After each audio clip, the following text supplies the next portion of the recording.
Con todos, queridos amigos, una muy buena tarde. Bienvenidos a esta segunda charla del primer Seminario Internacional de Farmacología, Actualización y Avances. Estamos en el último día de conferencias y de capacitación, así que estamos ya entrando en esta recta final. Estamos enlazados en vivo para dar paso a nuestro siguiente capacitador. Estamos listos para poder iniciar con el doctor Luis Cruz. Antes de poder iniciar, un saludo a los amigos de las asociaciones que se encuentran presentes, de la Universidad Central, de la Escuela Superior Politécnica de Chimborazo, de la Escuela de la Universidad de las Fuerzas Armadas ESPE, quienes están conectados desde Perú, México, Colombia, Costa Rica, de los distintos países desde donde nos han dejado sus mensajes. Muchas gracias, amigos, por esta aceptación que hemos tenido. Un abrazo sincero a la distancia con todos ustedes. Esperamos que estén pasando muy bien, que hayan disfrutado mucho estos días de capacitación y que estén pasando de lo mejor en esta última jornada, también aprendiendo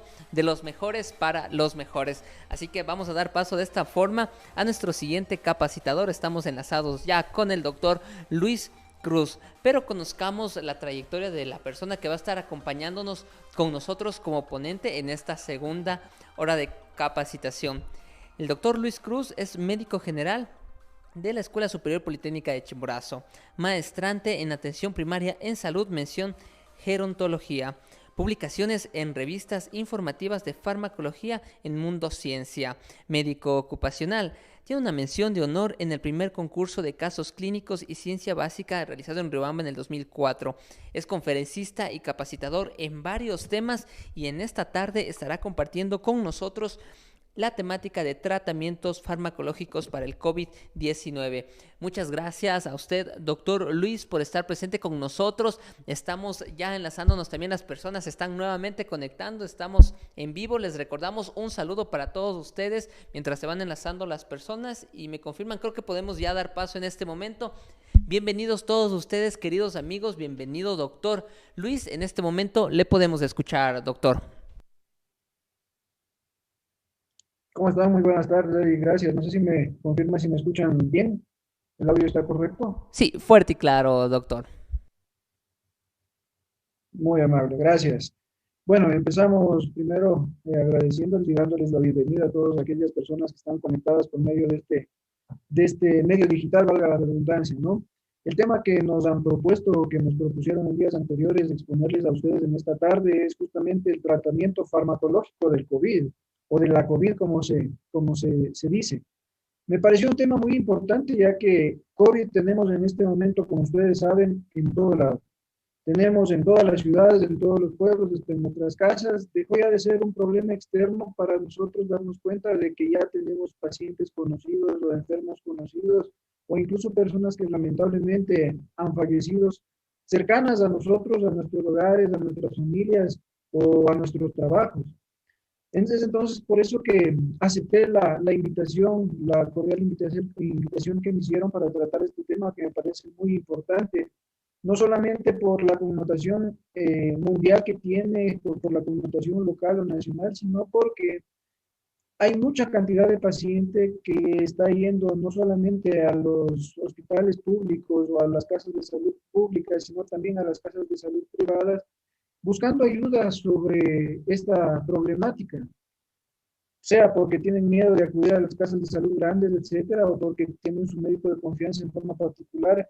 Es entonces por eso necesario para todos aquellos que hacemos salud conocer sobre los tratamientos actuales, los tratamientos que son aceptados actualmente para COVID. Entonces, como les decía, darles la cordial bienvenida desde la ciudad de Riobamba para aquellos que no nos acompañan dentro de la localidad, sea por este medio virtual que nos mantiene por un lado alejados y por otro también nos mantiene unidos, alejados porque tenemos que resguardarnos obviamente nuestra salud y unidos también porque por medio de este canal virtual estamos en contacto y tenemos la oportunidad de aprender un poquito más acerca del tema. Estamos planteando el día de hoy justamente la actualización el tratamiento farmacológico de COVID. Hay que pensar que a pesar de que ya ha pasado alrededor de 8 meses del inicio de la pandemia, del inicio de todo esto, de esto que vino y llegó a quedarse con nosotros y a transformar toda nuestra vida normal, sigue siendo aún para muchas personas desconocido. sobre todo la parte del tratamiento. Y a veces los pacientes o incluso los profesionales de salud nos dejamos llevar por las experiencias de otros profesionales de la salud. Cada vez los estudios son más y más en realidad. Dígame, Eric. Ya, perfecto. Me están escuchando todos en este momento. Parece que teníamos una pequeña interferencia. Es producto de que su micrófono se roza con la camisa y parece que eso nos estaba como que generando una interferencia. Entonces, de pronto mantenerle tal vez Ya, cerca para poderle escuchar mejor y que no se genere esa interferencia. Perfecto. Por ahí no sé si nos dice unas palabras para verificar que estamos bien, doctor. ya. Ahí estamos bien entonces. Sí, mejor ahí. Ya. Bueno, les decía, ¿no? Que cada vez los estudios son más en relación a lo que es el tratamiento de COVID y en busca de un tratamiento que sea curativo, paliativo, o como es el caso de las vacunas, a la larga o en un plazo a futuro, tener un tratamiento ya que nos permita de a poco regresar a nuestra aparente normalidad. Cada vez se va conociendo, como les indico, más al respecto de este virus. Al inicio, lamentablemente, no lo conocíamos, no sabíamos su comportamiento, no sabíamos las secuelas que iba a presentar en cada una de las personas que se iban a contagiar. Lamentablemente, al inicio tuvimos la amarga, eh, sufrimos la amarga cuestión de perder muchas personas que se nos han ido y actualmente siguen yéndose, pero aparentemente la mortalidad del virus va bajando cada vez más. Eh,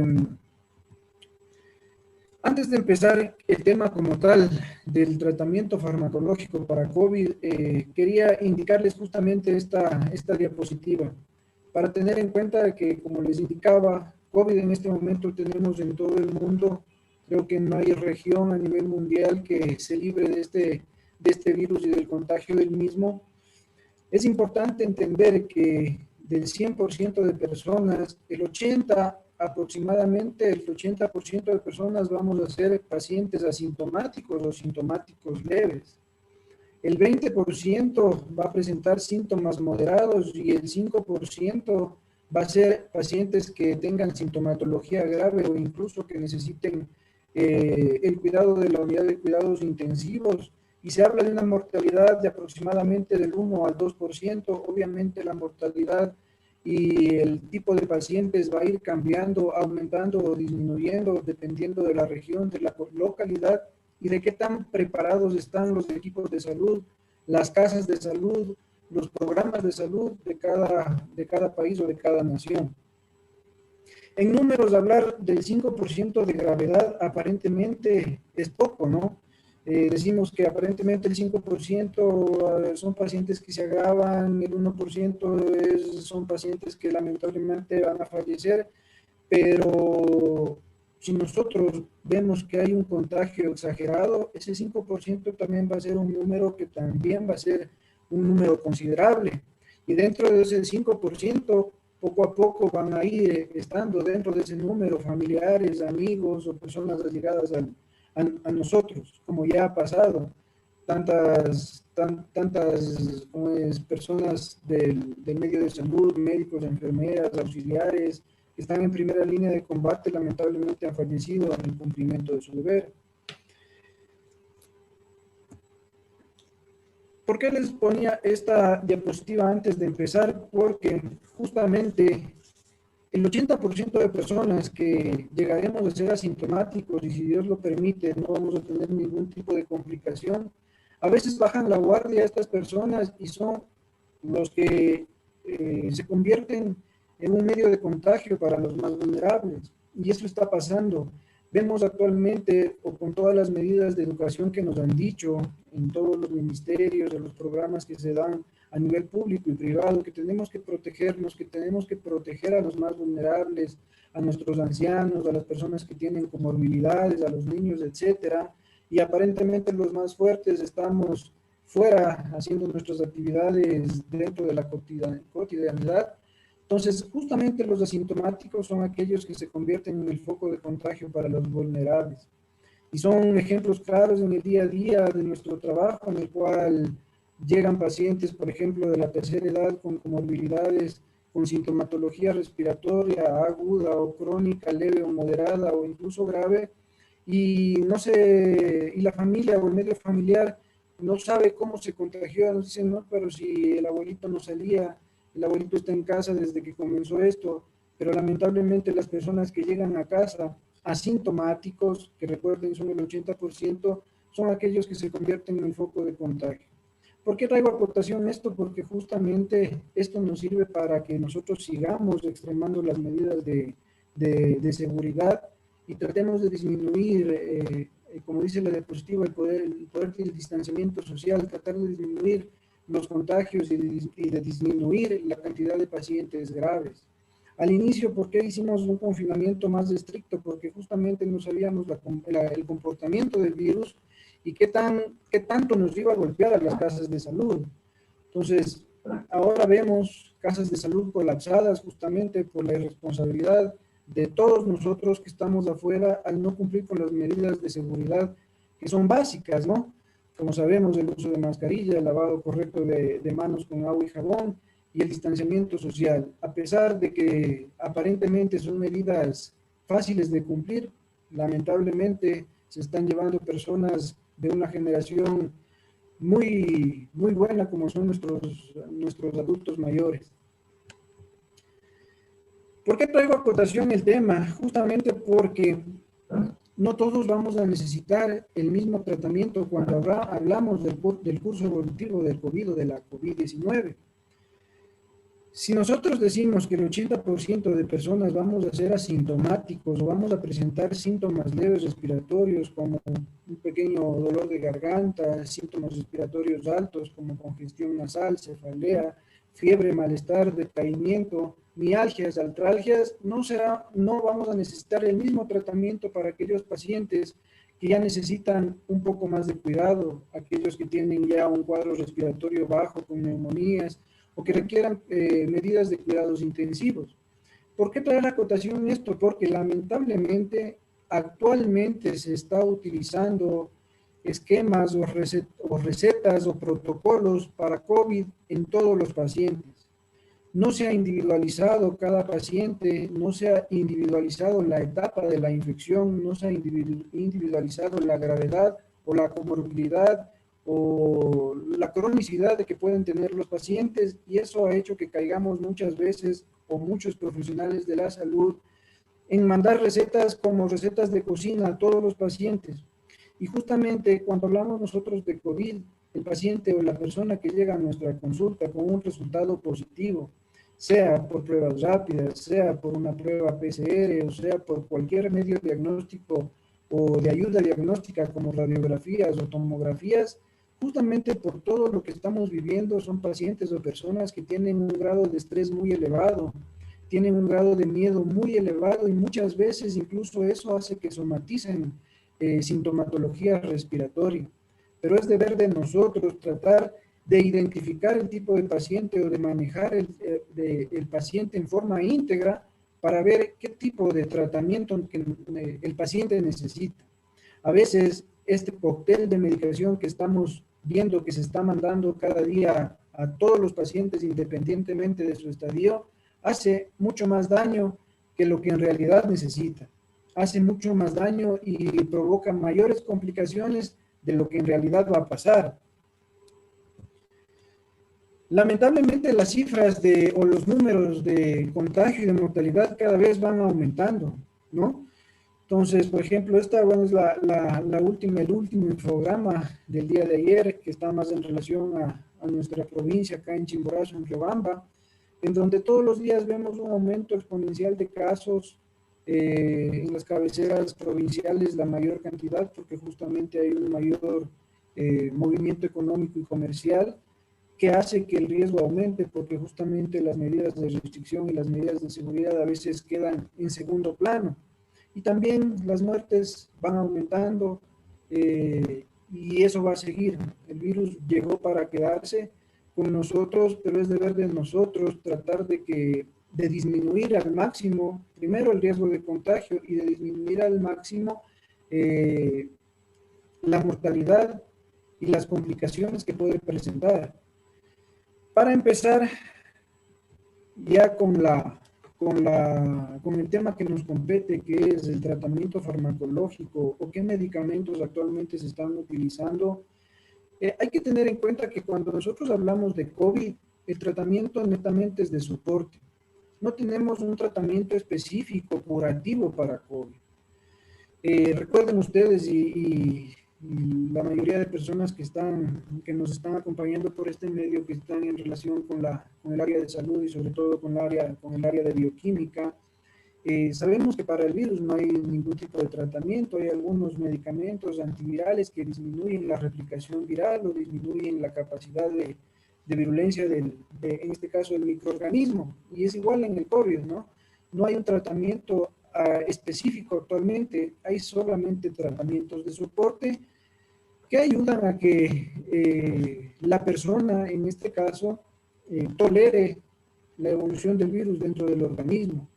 Existen desde que empezó, a pesar de que es muy corto el tiempo, apenas 8 meses a 10 meses desde que se dio el primer caso en China, como ustedes recordarán, existen varios estudios entre grandes, pequeños, que tratan de ver algunas drogas o fármacos que nos ayuden a frenar un poco este virus, este contagio, que nos ayuden a disminuir la mortalidad y las complicaciones, que nos ayuden a tratar la sintomatología de COVID.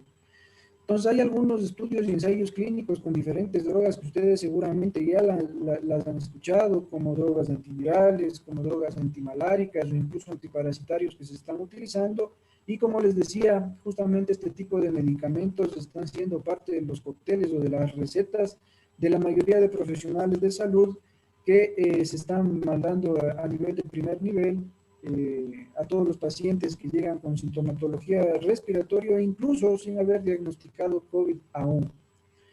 Hay que tener en cuenta que la seguridad y eficacia de estos medicamentos antivirales, antimaláricos o antiparasitarios aún siguen estando en estudio, aún siguen estando en proceso de estudios más grandes en donde se vea su efecto en una mayor cantidad de pacientes para tener un adecuado manejo de los mismos y ver su efecto, su beneficio, el riesgo, los efectos secundarios o las contraindicaciones que pueden tener cada uno de ellos. Entonces, a partir de esto, vamos a empezar con algunos medicamentos que ustedes seguramente ya los han escuchado, incluso algunos deben haberlos tomado ya. El primer medicamento del cual les quiero hablar es justamente del Remdesivir. El Remdesivir es un medicamento, o es el primer medicamento aceptado por la FDA para el tratamiento como tal del COVID.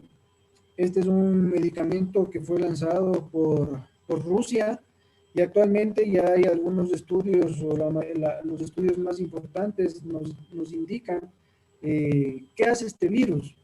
Es un estudio multinacional, multicéntrico, que incluyó alrededor de 1.063 pacientes, en donde se utilizó dosis inicial de 200 miligramos intravenoso el primer día. Obviamente hablamos de pacientes que tuvieron COVID y estuvieron hospitalizados, ¿no? Y luego de la primera dosis de 200 miligramos intravenoso, se procedió a una dosis posterior de 100 miligramos intravenoso hasta completar los 10 días, versus el grupo de control, que fue un grupo placebo, en donde recibieron otro tipo de medicación o no recibieron medicación, para luego posteriormente en los resultados comparar todos los efectos que produjo el Remdesivir como tal en los pacientes que sí recibieron este medicamento. Los resultados primarios, ¿qué nos indicaban? Que en realidad había una disminución en la estancia hospitalaria, con una recuperación promedio de aproximadamente 11 días. Había una marcada mejoría clínica, es decir, que la sintomatología respiratoria o la sintomatología general que provoca COVID, con la utilización de Remdesivir en realidad bajó, disminuyó en cada paciente que recibió. Y también la mortalidad fue menos con el uso de Remdesivir en relación al placebo. Con el Remdesivir hubo una disminución de la mortalidad del 7% versus el placebo, que fue del 11.9%. Este estudio lo pueden ustedes revisar, está en las plataformas virtuales, de la New England Journal, que es la que acoge la mayoría de estudios o ensayos clínicos en relación a los fármacos que actualmente se están utilizando para el tratamiento o para la contención de COVID. Entonces, como les indicaba, Remdesivir actualmente la FDA ya la aprobó justamente para el uso en adultos y en niños, pero hospitalizados y con criterios de severidad. No es que todos vamos a necesitar con el tiempo, si es que ya tenemos Remdesivir con la comercialización a corto, a mediano o a largo plazo, no es que aquel paciente o la persona que llegue a tener un COVID positivo va a necesitar obligadamente el Remdesivir, no.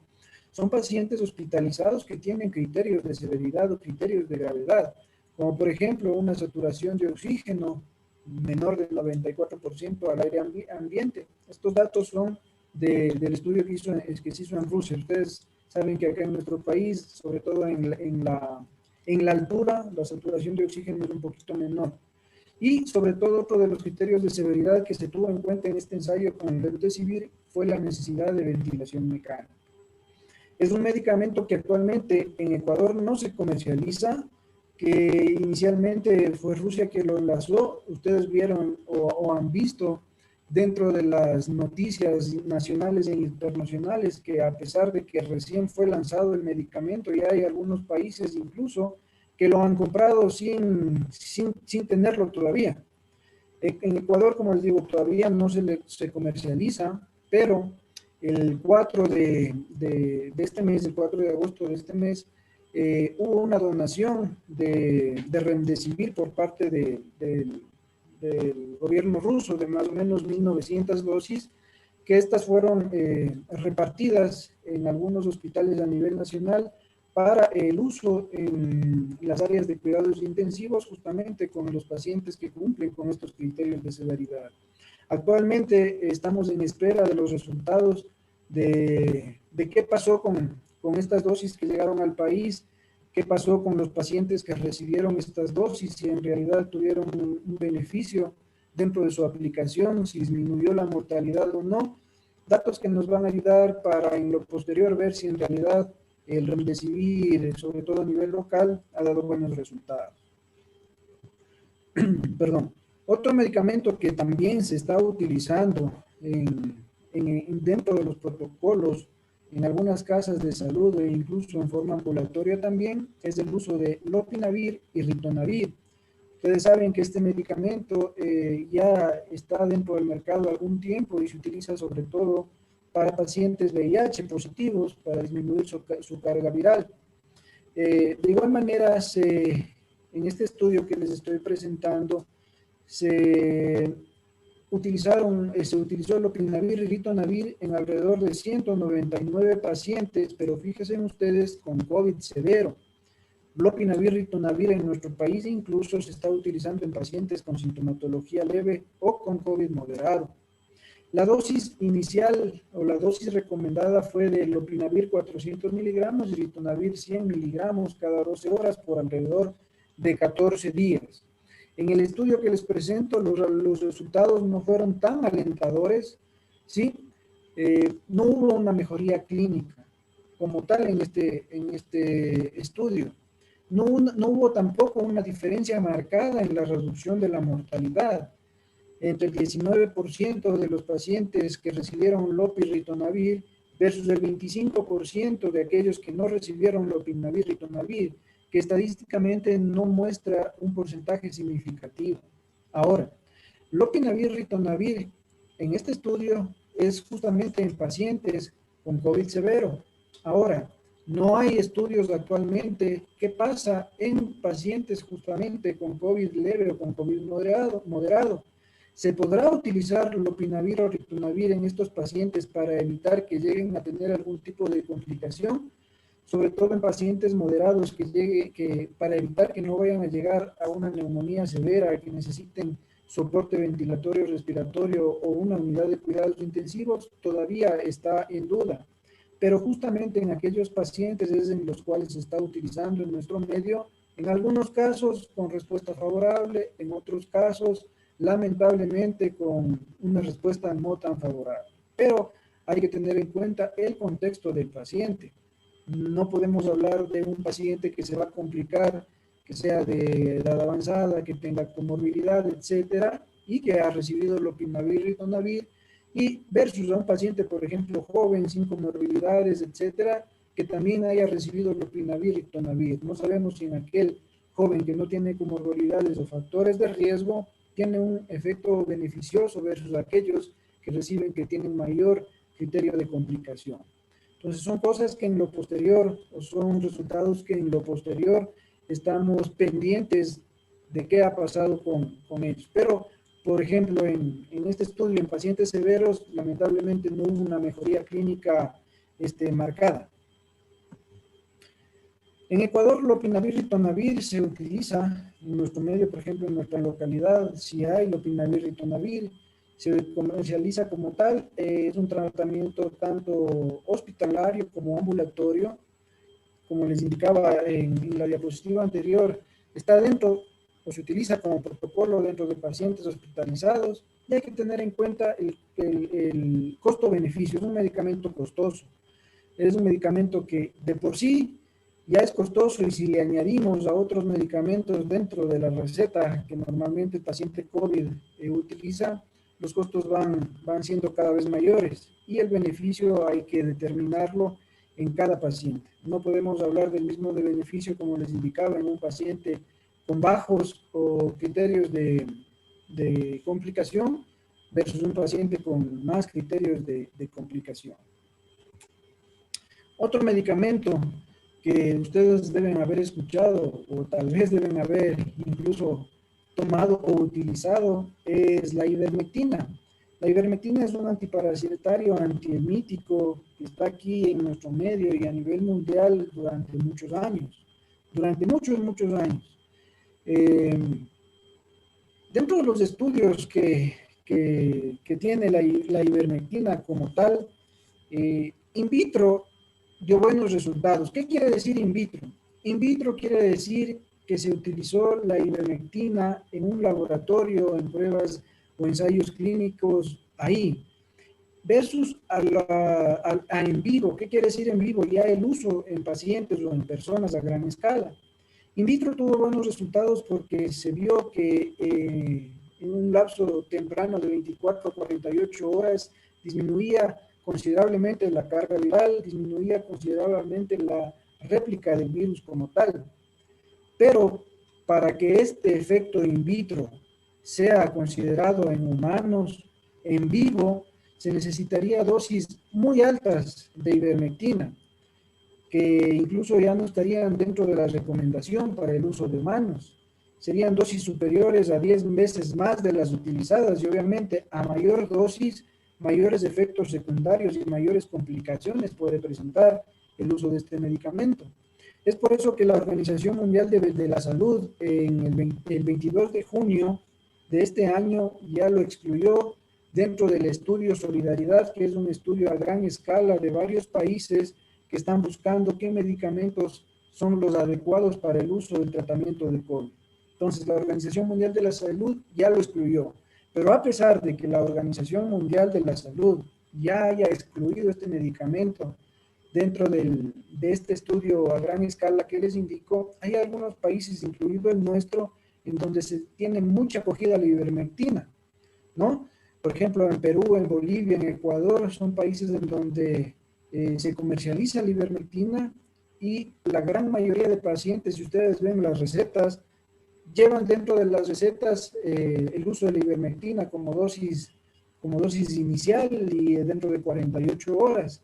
E incluso erróneamente en algunos lados, no por estudios, sino por experiencias nada más, que no se debe hacer, se está utilizando erróneamente la ivermectina como profilaxis para COVID, que no tiene ¿cómo es? Razón de ser, ¿no?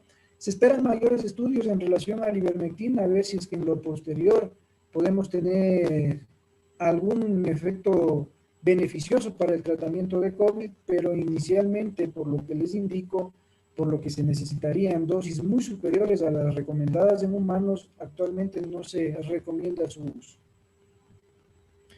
Dentro de del tratamiento de los fármacos que actualmente se están utilizando y con muy buenos resultados están los corticoides, y dentro de los corticoides está la dexametasona. En un estudio reciente del 17 de junio, en el estudio que se llama Recovery, en este se utilizó dexametasona ya en un grupo de pacientes mucho más numeroso. Fueron alrededor de 11.500 pacientes en donde se comparó el uso de la dexametasona versus algunos otros medicamentos que en esa época o antes de esa época se estaban utilizando para el tratamiento de COVID. Dentro de ellos, por ejemplo, la citromicina, que como ustedes recordarán, inicialmente era uno de los medicamentos de elección para el tratamiento. Los medicamentos que hablábamos anteriormente, como lopinavir, ritonavir, el tocilizumab, el plasma convaleciente y medidas de soporte. Se utilizó una dosis de dexametasona de 6 miligramos intravenoso diario por alrededor de 10 días. Y en el estudio Recovery, que es el que mayor resultados positivos nos ha dado actualmente, nos dice que con el uso de la dexametasona se redujo la mortalidad en aproximadamente 35% de los pacientes, pero que están en ventilación mecánica. Ojo, que hablo de ventilación mecánica, es decir, que son pacientes que posiblemente están dentro de la unidad de cuidados intensivos. Con esto no quiero decir que dexametasona va a ser el pilar del tratamiento de todos los pacientes, y aquel paciente que tenga sintomatología leve o aquel paciente que tenga un COVID positivo sin sintomatología lo vamos a dar como profiláctico para evitar que justamente se vaya a complicar. Y ojo que son cosas que están pasando ya, que en pacientes con sintomatología leve se está ya mandando, se está ya prescribiendo dentro del esquema terapéutico el uso de dexametasona. Recuerden que el estudio Recovery nos dice el uso de la dexametasona 6 miligramos intravenoso por 10 días. Y esto hizo que en los pacientes que estaban en unidad de cuidados intensivos con ventilación mecánica reduja la mortalidad en un 35%, que es bastante. Y es un tratamiento y es un resultado súper alentador para aquellas personas que están en terapia intensiva. El 20% redujo también la mortalidad en un 20% en aquellos pacientes que requerían oxígeno, no por ventilación mecánica, sino también por cánula o mascarilla, ¿no? Y no existen datos en quienes no necesitaban oxígeno, porque no se utilizó dexametasona dentro del estudio para aquellos pacientes. Entonces, la dexametasona, muy buenos resultados dentro del estudio Recovery, pero más para pacientes en la unidad de cuidados intensivos. Disminuye bastante la mortalidad y menos reducción de mortalidad, pero también con un efecto positivo para aquellos que están con necesidad de oxígeno, sea por cánula nasal o por mascarilla. Y hablando de dexametasona, es un medicamento de bajo costo y que está al alcance de todos, pero no por eso vamos a utilizar en todos los pacientes dexametasona como pilar fundamental del tratamiento. Dentro de otros medicamentos que se han utilizado y poco a poco ya han ido saliendo del esquema de tratamiento en algunos países y en otros todavía se siguen manteniendo, es la cloroquina y la hidroxicloroquina. Recordarán ustedes que inicialmente, cuando empezó todo esto de la pandemia, cuando hubo los primeros casos, la cloroquina y la hidroxicloroquina eran uno de los medicamentos que se estaban utilizando para los pacientes y en forma profiláctica también. Y el uso indiscriminado de la cloroquina y la hidroxicloroquina, estamos seguros de que incluso fue los causantes de muchas muertes por el uso sin prescripción y sin un adecuado acompañamiento médico por los efectos secundarios que puede presentar cuando se utiliza sobre todo a dosis elevadas. Entonces, la hidrocloroquina y la hidroxicloroquina son unos medicamentos o fármacos antimaláricos que están en nuestro medio hace mucho tiempo. El 19 de junio del 2020, la OMS suspendió completamente los ensayos clínicos con el uso de hidroxicloroquina, sobre todo porque no había efectos beneficiosos, no había resultados iniciales que den una esperanza con el uso de este medicamento. En varios estudios no se ha visto justamente lo que les indico, un efecto importante en relación a la mortalidad, al control de la sintomatología o a la estancia hospitalaria de los pacientes que han utilizado hidroxicloroquina. Al contrario, el aumento de efectos secundarios o el efecto de efectos adversos por el uso de estos medicamentos, sobre todo de estos medicamentos a nivel cardiovascular. Como les indicaba al inicio, mucha gente murió porque empezó a tomar indiscriminadamente este medicamento y eso hacía que como efecto secundario cardiovascular haya una prolongación del QT, lo que provocaba una muerte súbita y un poco de arritmias cardíacas que al no ser controladas obviamente iban a llevar a una parada cardíaca y con ello la muerte de las personas. Pero justamente con el tiempo hemos aprendido que hidroxicloroquina ya no se está utilizando dentro del tratamiento de sostén o de soporte para los pacientes COVID. Combinaciones de hidroxicloroquina y acitromicina tampoco no dan resultados, al contrario, aumentan el riesgo cardiovascular justamente porque la acitromicina dentro de sus efectos secundarios también tiene relación con una prolongación o aumento del intervalo QT dentro de la función cardíaca. Les he puesto esta diapositiva justamente para que recordarles que incluso el Ministerio de Salud dentro de sus esquemas utilizaban la hidroxicloroquina para el tratamiento de los pacientes y también adicionalmente habían esquemas que se utilizaba como profilaxis la hidroxicloroquina, sobre todo en pacientes o en personal de salud que estaba en primera línea, lo cual pudo haber sido también causa en el caso de que se utilizaran de muertes por efectos secundarios cardiovasculares en un inicio de la pandemia. Ya. Continuando con nuestra exposición, tenemos también el plasma convaleciente como otro de los tratamientos, no farmacológico, pero dentro de los que se están estudiando actualmente. Hay muchos estudios o hay varios estudios en donde se ve una controversia entre el beneficio y la eficacia del plasma convaleciente. Los resultados que nos han dado estos estudios nos indican que, por ejemplo, en un estudio que recuerdo creo que eran 103 pacientes, hubo una mejoría clínica de alrededor del 52% comparado con un 43% en un grupo control, que tampoco es una cifra estadística que sea muy significativa. La controversia todavía sigue siendo riesgo-beneficio. Puede reducir, por un lado, la mortalidad en pacientes críticos, pero también hace que aumente en ellos los títulos de anticuerpos neutralizantes y la desaparición del ARN del virus del COVID, que es el SARS-CoV-2. Los pacientes que recibieron el plasma convaleciente, en todos los estudios hay que tener en cuenta que fueron pacientes que también adicionalmente recibieron algún tipo de medicación, antivirales, antimaláricos, antiinflamatorios, corticoides, etc. Es decir, que todavía no tenemos un estudio que nos diga solo sobre el plasma convaleciente, su beneficio, su contraindicación, su grado de eficacia, ya que en los pacientes que se utilizó se ha visto buenos resultados en unos estudios y en otros no, pero en aquellos que se vieron buenos resultados hay que tener en cuenta que fueron pacientes que recibieron algún otro tipo de medicación también.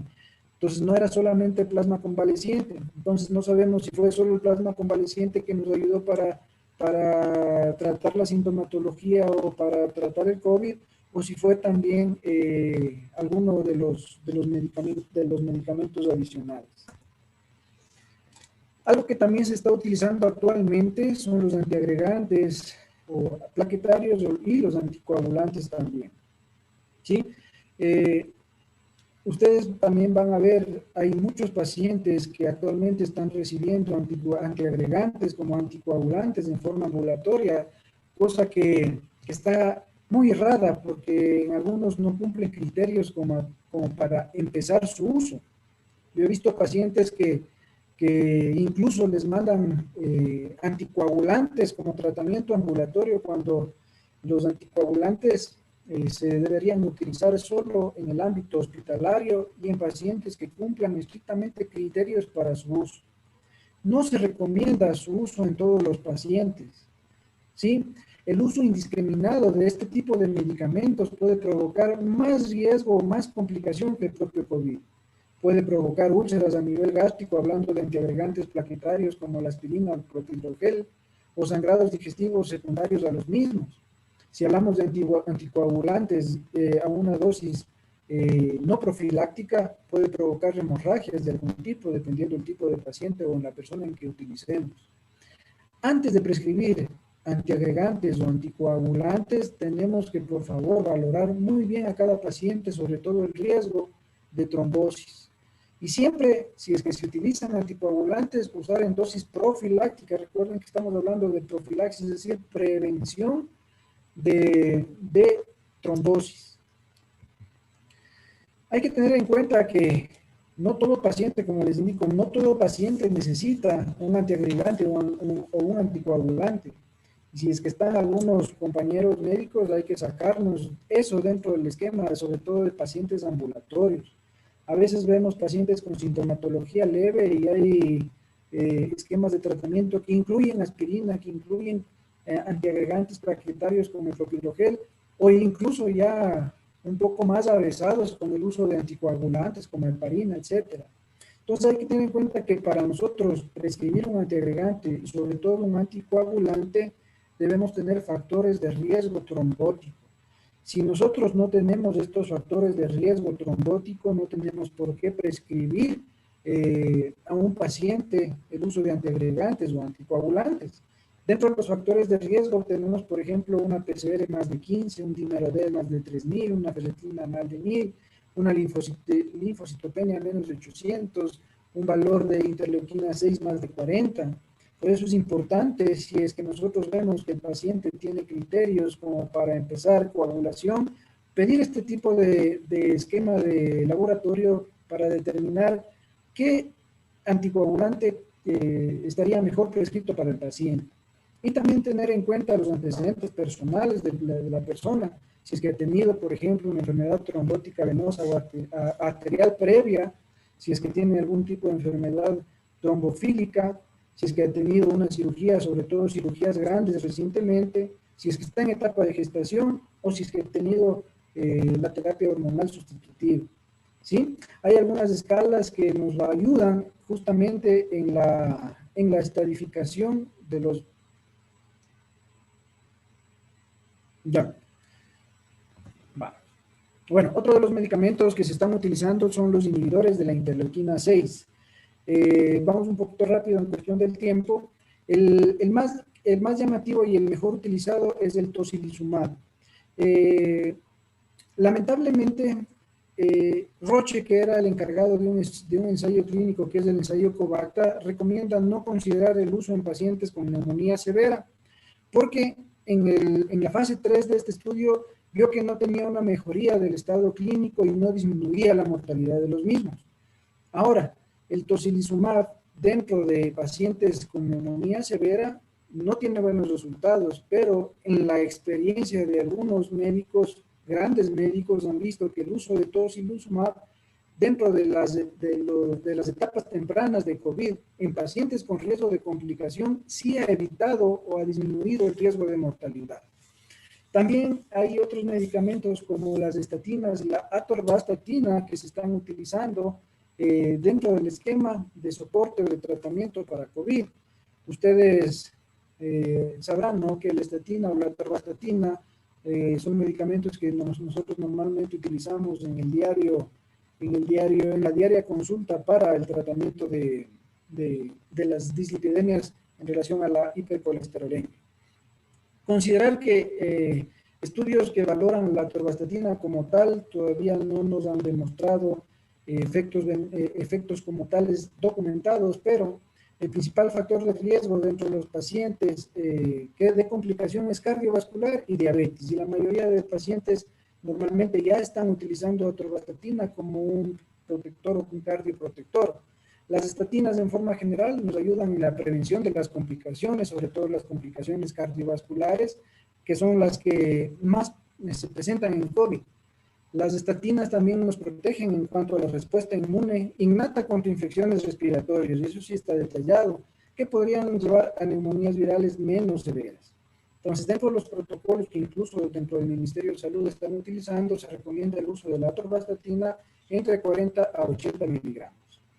Un poquito rápido, también el paracetamol y la cisteína o la N-acetilcisteína, que también está dentro de la utilización, sobre todo paracetamol para los síntomas iniciales.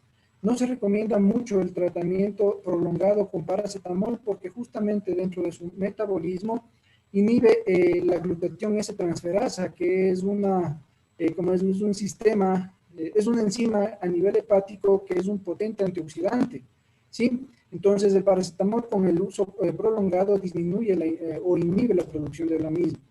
En cambio, la N-acetilcisteína, sobre todo por el grupo cisteína, nos ayuda a que justamente esta glutatión S-transferasa aumente a nivel hepático como antioxidante y nos ayuda para prevenir complicaciones severas de COVID. Pues ustedes van a ver en la mayoría de pacientes COVID con sintomatología leve o moderada, va de entrada la acetilcisteína justamente por eso, y el paracetamol se limitaría a aproximadamente entre 1 a 3 días para los síntomas iniciales. Los antiinflamatorios, inicialmente, como no lo conocíamos al virus, nosotros evitábamos mucho el uso de antiinflamatorios, ¿no? Pero ya en el 18 de marzo, la Organización Mundial de la Salud y la Organización Panamericana de la Salud dio a entender que no existe evidencia que el uso de AINES pueda agravar o empeorar el COVID como tal. Aunque se sugiere, como les indicaba, no iniciar el tratamiento para COVID inicialmente con antiinflamatorios, sino con paracetamol para ir viendo el tipo de sintomatología que presenta. Pero posterior al uso de los AINES, al uso del paracetamol, perdón, sí estaría indicado el uso de antiinflamatorios, porque hablamos que el COVID nos va a dar una respuesta inflamatoria y tendría su lógica el uso de un antiinflamatorio.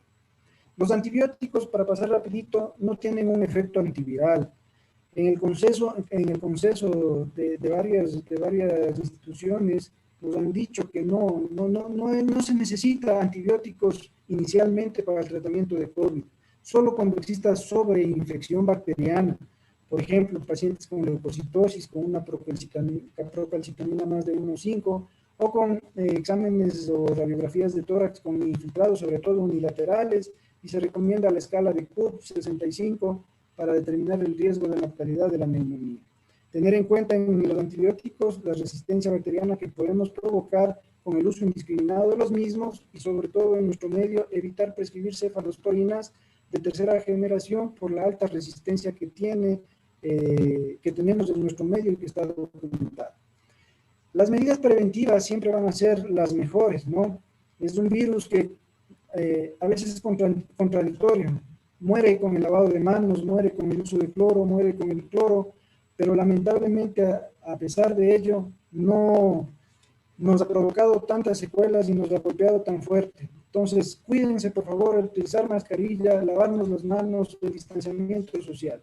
Hablando un poquito rápido de las medidas preventivas, mantener un sistema inmunológico eficiente siempre va a ser bueno para evitar tener complicaciones de COVID, ¿sí? Hábitos alimentarios, actividad física, tener un adecuado sueño, exposición al sol, etc. Hay algunas vitaminas y muchos pacientes van a la consulta y me dicen, doctor, por favor, ayúdenme con vitaminas para no enfermarme, para que no me dé COVID.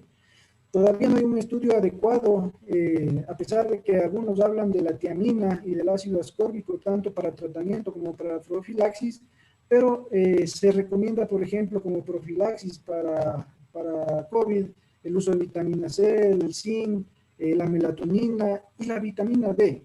La vitamina D tanto en la alimentación, tanto en medicación como en la exposición a la luz solar.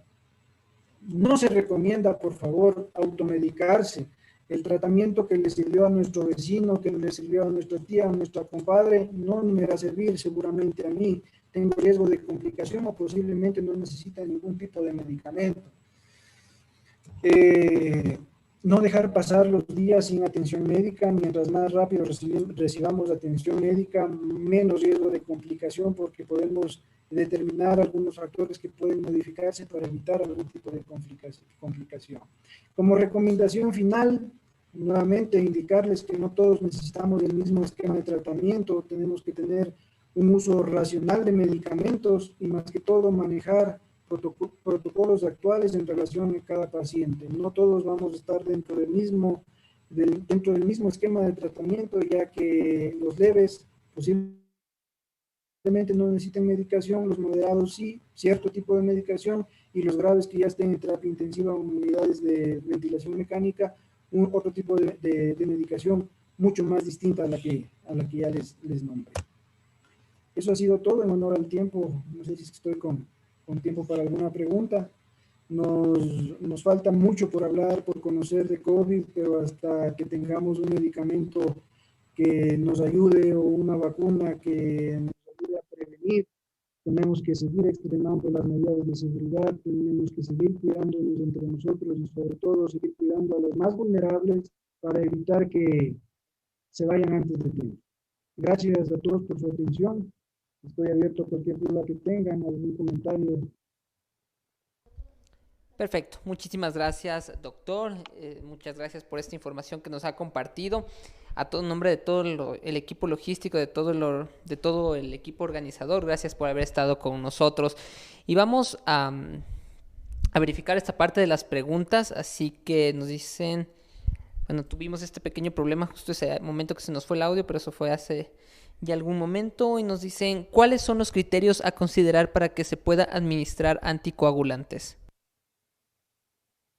Como les indicaba, ¿no? Los criterios, primeramente, ver los factores de riesgo de cada paciente. Si es que, por ejemplo, el paciente ha tenido algún tipo de antecedente personal de enfermedades trombóticas, sean venosas o arteriales, si es que han tenido antecedentes de un tromboembolismo pulmonar, si es que, por ejemplo, tienen una diabetes descompensada, si es que, por ejemplo, tienen una hipertensión mal controlada, por un lado, y aquellos que presenten, como les indicaba, algunos valores de laboratorio que nos indiquen riesgo de complicación o riesgo de trombosis. Para eso tenemos algunas escalas, como la escala de Caprini, que nos indica si es que el paciente necesita o no anticoagulación. Por ejemplo, un PCR más de 15, un dímero D más de 3000, ferritina más de 1000, por ejemplo, ¿no? Perfecto, muy amable, gracias por respondernos, doctor. Vamos a verificar la siguiente pregunta que nos dicen, ¿cuál es el peor efecto adverso que puede aparecer al existir una interacción farmacológica entre un anticoagulante y un corticosteroide? Bueno, como efectos adversos, sobre todo en el uso de corticosteroides, la disminución del sistema inmunitario, ¿no? Eso puede provocar que haya una sobreinfección por bacterias o por virus oportunistas que compliquen los cuadros de los pacientes.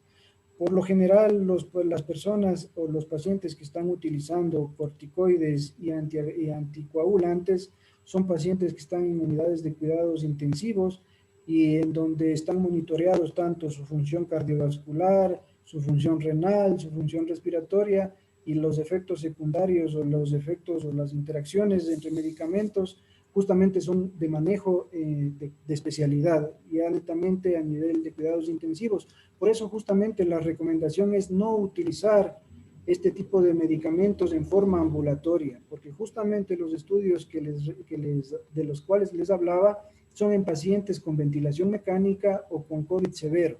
Entonces, eso lo dejamos ya para la parte de cuidados intensivos, de terapia intensiva, en donde el paciente ya está mucho, mucho más y mejor monitoreado. Listo, muchas gracias, doctor. Tenemos 5 preguntas más. Nos quedan únicamente 10 minutos para tratar de responder las preguntas en este tiempo que nos quedan. Perdón, nos quedan 8 minutos para poder responder estas inquietudes que nos han dejado. Y nos dice en este momento, bueno, primero, excelente, felicitaciones, doctor, las palabras de algunos de nuestros participantes. Y nos preguntan, con respecto al empleo de dióxido de cloro para el COVID, ¿qué opina usted? Ya. Dióxido de cloro a nivel mundial no está dentro del esquema terapéutico, no está dentro de las recomendaciones que los organismos de control, como son la Organización Mundial de la Salud, como la Organización Panamericana de la Salud, en nuestro caso, como el Ministerio de Salud, no recomiendan el uso de dióxido de cloro. El dióxido de cloro, bueno, es un químico que ha existido desde hace algún tiempo y que se utiliza justamente para desinfectar algunas cosas, pero no se ha visto un adecuado beneficio dentro del uso en pacientes, ¿no? Ni como profilaxis, ni como prevención, ni como tratamiento, sino más bien incluso ya hay documentados algunos casos de complicaciones con el uso de dióxido de cloro, pacientes que han tenido irritaciones severas de su orofaringe, sangrados digestivos muy fuertes, úlceras marcadas a nivel gástrico. Entonces, dióxido de cloro dentro de las recomendaciones científicas no está demostrado su beneficio, se contraindica. Sí. Muy amable, muchas gracias, doctor. ¿Qué hacer si un paciente tuvo COVID pero no supo, sino hasta después que se realizó la prueba y le salieron los anticuerpos? Ya. ¿Qué hacer? Primero, saber si es que la prueba, hay que tener en cuenta qué tipo de prueba me hago. La única prueba que está recomendada como diagnóstico por la Organización Mundial de la Salud es la PCR o ¿cómo es? Hisopado nasofaringe. Las pruebas rápidas como tales son pruebas orientativas que nos indican o nos pueden decir si es que hay enfermedad, en qué estadio de la enfermedad o de la infección está, si es que estoy cursando, si es que ya voy pasando, etcétera. Y hay pruebas también de ayuda diagnóstica, de ayuda no diagnóstica, que son las radiografías y la tomografía como tal. Pero en una persona que ha salido positiva en su prueba, es decir, que ya ha pasado, que ya tiene un IgG elevado, un IgM negativo, si es que no tuvo complicaciones, primero no tiene que hacer absolutamente nada, seguir como es extremando las medidas de seguridad, seguir con el uso de mascarilla, seguir con el uso de alcohol, el lavado correcto de las manos. Y justamente, gracias por la pregunta, es muy importante tener en cuenta, el 80% somos asintomáticos, no vamos a tener sintomatología, no nos confiemos porque al confiarnos podemos contagiar a otras personas que sí se pueden complicar. Yo como persona puedo estar dentro de del 80%, no tener sintomatología, llegar a mi casa y como estoy completamente bien, sacarme la mascarilla, abrazarles a mis padres, a mis abuelos, etcétera, y ellos como personas vulnerables sí pueden contagiarse y llegar a tener complicaciones fatales. Listo, muchísimas gracias, doctor. Tenemos tres últimas preguntas. Voy a cerrar con la última pregunta que me dejaron, la ivermectina, ya me voy para ella. Les agradecemos por esta sección de preguntas que nos han dejado a todos ustedes, amigos. La siguiente pregunta nos dice, ¿en pacientes asintomáticos se está administrando la ivermectina? ¿Es adecuado? Y de no serlo, ¿qué efectos adversos se puede manifestar? Ya. La ivermectina. Pacientes asintomáticos no necesitamos el uso de ivermectina. Si usted utilizó ivermectina, lo único que hizo se desparasitó.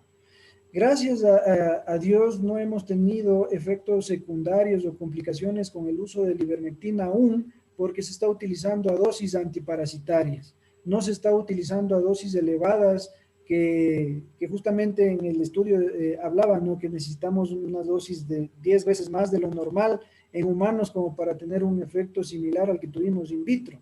Entonces, en dosis bajas no tenemos complicaciones todavía, pero en caso de tener una intoxicación, por así decirlo, o como efecto secundario, podríamos tener algún tipo de daño hepático en caso de que utilicemos dosis muy elevadas. Pero en el asintomático ivermectina como profilaxis estamos viendo que no tiene ningún beneficio.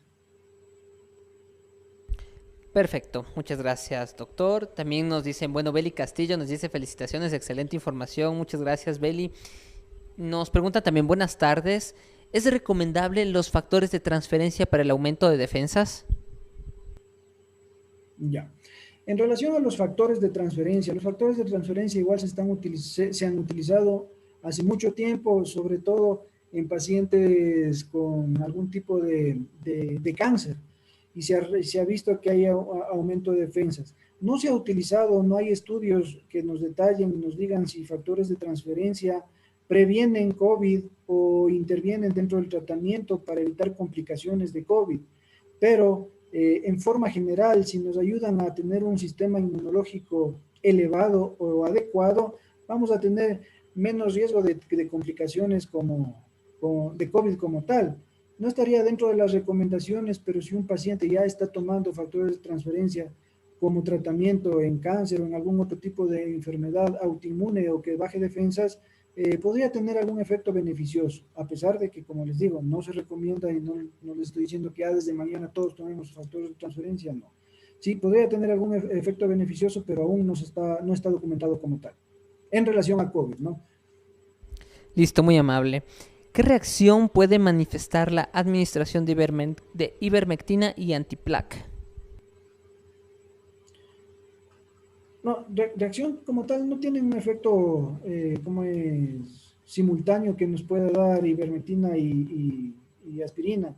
De hecho, la mayoría de pacientes actualmente están utilizando dentro de su esquema de esquema terapéutico de tratamiento ivermectina en dosis a día seguido, en 24, 48 horas, y el uso de antiagregantes, en este caso como la aspirina, en forma diaria 100 miligramos por 10 días.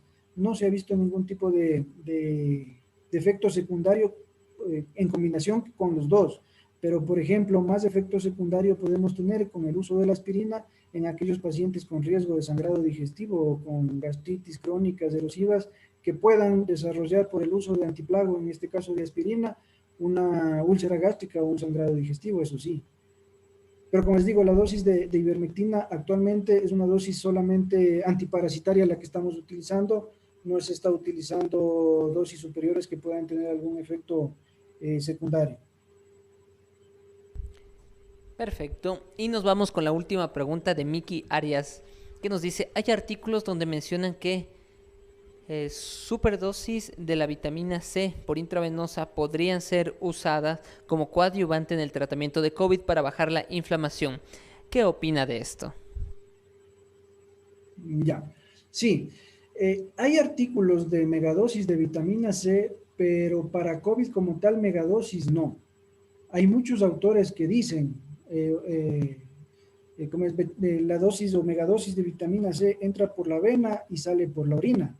En este caso, para COVID, uso de megadosis aún no se ha demostrado efectividad, pero hay estudios que tienen a futuro tienen un buen pronóstico con el uso justamente del ácido ascórbico y de la tiamina como profilaxis o prevención e incluso en el tratamiento de soporte para COVID.